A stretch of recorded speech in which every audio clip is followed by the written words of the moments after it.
નમસ્કાર। ગુજરાત સરકારે હાલમાં વર્ષ 2025થી આરટીઈના જે નિયમ છે તેમાં એક ધડખમ ફેરફાર કર્યો છે।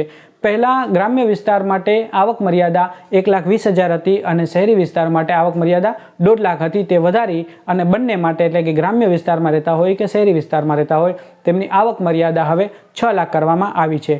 આમ ગ્રામ્ય વિસ્તાર કે શહેરી વિસ્તારમાં રહેતા પેરેન્ટ્સ કે જેમની આવક મર્યાદા 6 લાખ કે તેથી ઓછી હોય અને જેમના બાળક 1 જૂન 2025ના રોજ 6 વર્ષ પૂર્ણ કર્યા હોય તો તેઓ હવે આરટીઈ એક્ટ 2009 અંતર્ગત વિનામૂલ્યે ધોરણ 1માં પ્રવેશ માટે એલિજિબલ છે। તેઓ હવે ફોર્મ ભરી શકે છે અને તેમને સરકારે હાલમાં આરટીઈ વર્ષ 2025 માટે ફોર્મ ભરવાની તારીખમાં પણ વધારો કર્યો છે અને હવે તમે 15 એપ્રિલ 2025 સુધી આ જે બાળકો જે રહી ગયા છે તેઓ હવે ફોર્મ ભરી શકે છે।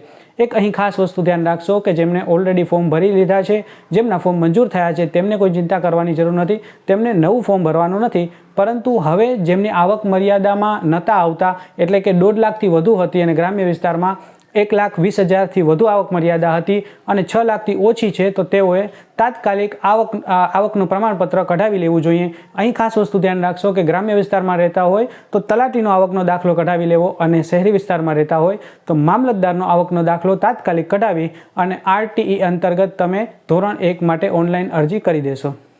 આરટીઈ અંગે સંપૂર્ણ માહિતી માટે આ વિડીયો જોઈ લેશો, જેની લિંક મેં ડિસ્ક્રિપ્શન બોક્સમાં આપેલી છે।